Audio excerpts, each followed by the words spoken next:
Today, we will review a case that occurred in Minnesota in 2013. Kira Steger, a 30-year-old woman, worked as a store clerk at a clothing store located in the Mall of America.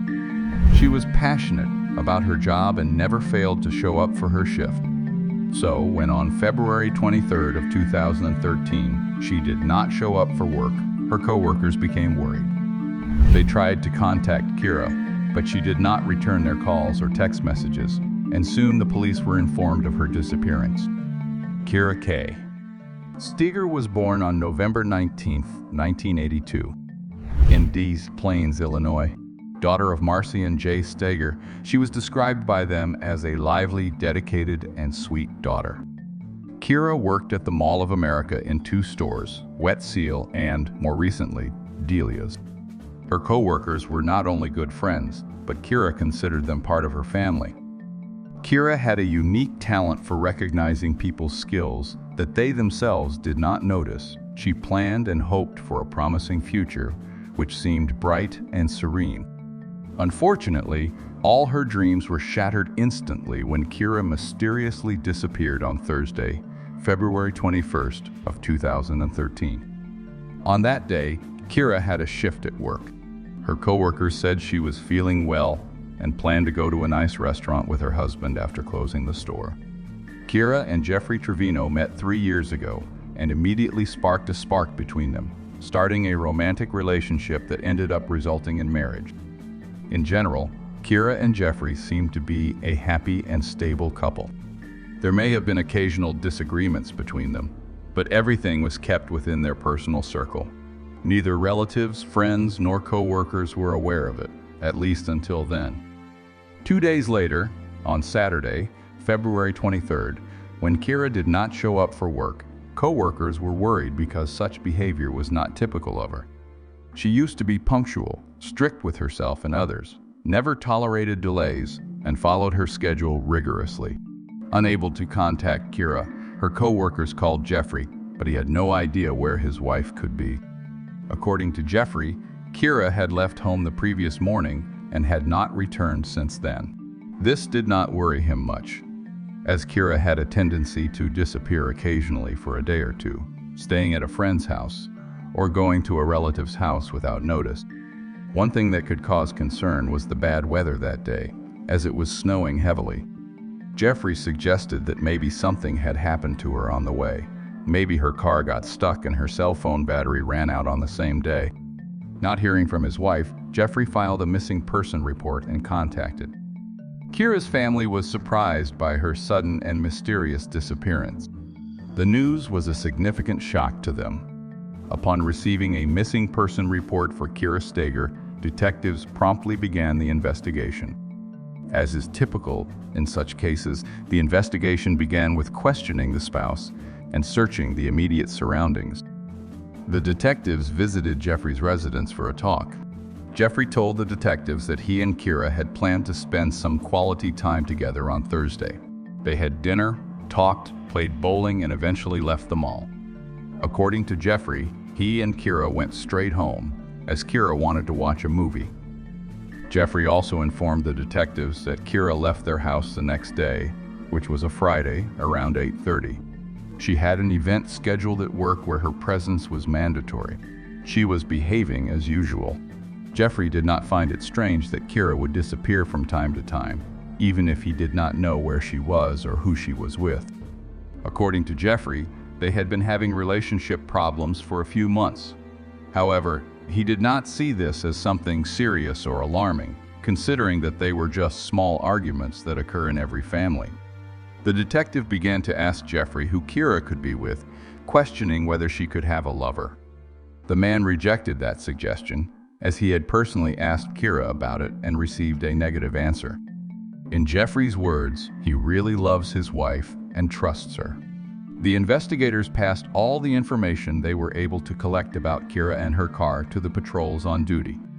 The detectives themselves went to the Mall of America to check the credibility of Jeffrey's story. The Mall of America, one of the largest malls in the world, is located in Bloomington. It has 520 stores, theme parks, an aquarium, cinemas, a golf course, and much more. Therefore, it is not surprising that the mall is equipped with numerous security cameras. Knowing the time that Kira left work on February 21st, the detectives examined the footage from that moment. Nothing out of the ordinary was observed, and Jeffrey's version was confirmed. He met Kira after work. They spent some time at the mall, then went to the parking lot and left by car. There were no arguments between them, and the night seemed to have gone well. The worst part is waiting without having any knowledge of what is happening, and with each passing day, the anxiety for Kira's life was increasing. Without news from her, and tired of waiting, Kira's family traveled to Bloomington in an attempt to help with the investigation. They printed flyers with her photos, put them on poles, and handed them out to people passing by on the street. Their goal was to attract as much attention as possible to the search for Kira. They realized that they could not just stand still, but had to do everything they could to find their beloved. While Kira's family distributed flyers, the investigators continued their investigation. When interviewing the couple's neighbors, the police noticed a surveillance camera installed in a neighbor's house. The camera rotated sideways and, in one of its angles, captured Kira and Jeffrey's house. Thus, the investigators asked the owner of the house to copy the footage from the camera for them, hoping to discover some clues from it. Meanwhile, records arrived from a cell phone company and provided the investigators with a new clue. According to Kira's phone records, she had another man in her life besides Jeffrey. He turned out to be Ryan Wendt, who was manager of the same chain of stores where she worked. They had a very intense and long relationship and corresponded frequently. The police were able to confirm that Ryan Wendt was out of state, and, while the search for Kira was underway, Ryan was driving to Colorado. This man was of great relevance to the investigation because, in addition to having a romantic relationship with Kira, he also moved out of state at the same time as she disappeared. Maybe it was a mere coincidence and nothing more, or maybe things were completely different, and his escape hid something behind it. It is the investigators who would have to find the answer to that question. Anyway, the detectives managed to reach Ryan, and he agreed to show up for an interrogation in Colorado, where he was asked many questions. He stated that the last contact with Kira was while he was driving his car through South Dakota and exchanging text messages with her. These text messages were sent shortly before Kira's disappearance. When reviewing the timing of the text messages, the detectives determined that Kira was in contact with her new lover while having dinner with her husband. It became abundantly clear from the correspondence that Kira was distancing herself more and more from Jeffrey. The investigators examined Ryan's phone to determine his location in relation to the cell towers and reviewed his credit card statements. It seemed that he really was out of state on that specific night and had no way of being connected to Kira's disappearance. He was released and removed from the suspect list based on that. The record of the messages revealed that Kira was still exchanging messages with Ryan even when she arrived home with her husband. However, their communication ended after 11:44. While Kira's phone remained inactive, a different team of investigators prepared to examine the footage from the surveillance camera installed at the residence of Kira's neighbor. This camera captured much of the street sweeping from side to side. However, it was spinning too fast, which made it difficult to observe. As if the investigator spotted something suspicious, the camera would spin to the other side instantly. Jeffrey and Kira's house was only seen for brief seconds as the camera moved to the right. Jeffrey claimed that, after having dinner and playing bowling, he and Kira went home, watched a movie, and retired to bed. However, when the investigators reviewed the footage, they noticed that shortly after 2 in the morning, Kira's car backed out of the yard. Due to the low quality of the footage and the constant movement of the camera from side to side, it was hard to tell exactly what was happening on the screen at that moment, but the car soon drove away from their house. Jeffrey attributed the night trip to the fact that Kira had told him to fill up her car before her trip the next day, so he went to the gas station. Surprisingly, his story was true. He was actually seen at the gas station around 3:30 in the morning. However, the detectives discovered that, after leaving the gas station, he did not go home, but for some reason headed towards the highway. It is unclear where he went next. The neighbor's camera did not record his return home, but it may have been a mere coincidence, as it was constantly spinning. Thus, it is possible, theoretically, that Jeffrey could have returned home later in the day, when the camera was facing the other direction. When the investigators looked deeper into the footage, they observed that Kira's Chevrolet left at 9:21 in the morning. Unfortunately, there was no way to see who was behind the wheel. A missing person report was filed with the police on Saturday, February 23rd, and on February 25th, a Monday, the police department received a call reporting the discovery of a suspicious vehicle near the mall where Kira worked. There are 2 multi-story parking lots on site. The security guards noticed that a certain car had been parked there for several days and requested a tow truck. The tow truck driver examined the car before towing it and noticed suspicious red stains on the trunk lid, so he called the police. That vehicle turned out to be Kira's white Chevy.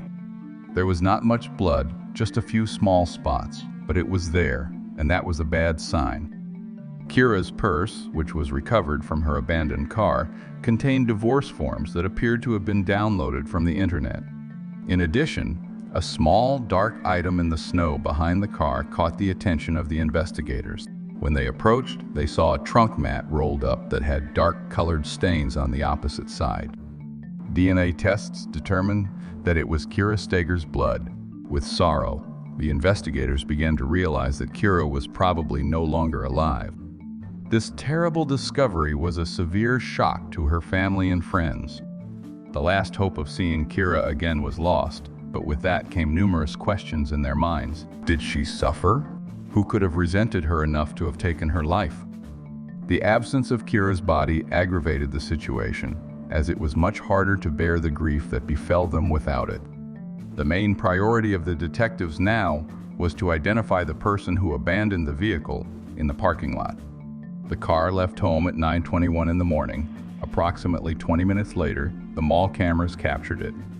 There were no cameras in the lot where the car was discovered, but there was a camera pointed at the path that led to the car. The camera was located near where Kira. After viewing the footage from that camera, the detectives noticed that a few minutes after the white Chevrolet entered the parking lot, a man with a hood covering his head appeared in the footage. It was quite cold, and it did not seem strange that the man was wearing a hood, but the detectives wanted to track where he was going.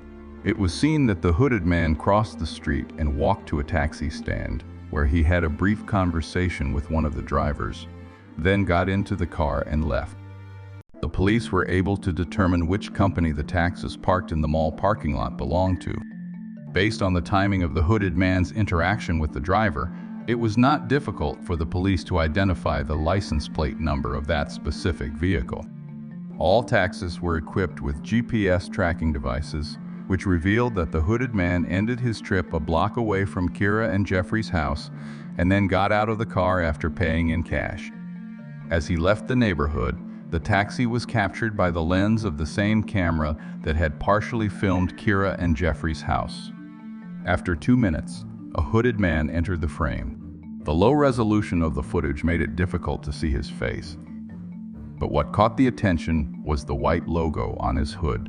As the investigators continued viewing the footage, they saw the hooded man enter the house where Kira and Jeffrey lived. Kira was missing, which made it almost certain that the hooded man was Jeffrey. After obtaining a search warrant, the police went to the house. At first glance, it looked like a common and bland house, but that was only at first glance. Upon closer examination, the criminalists began to find dark red spots in the couple's bedroom. There were some spots on the wall next to the bed. It became evident that the room had been recently rearranged and cleaned.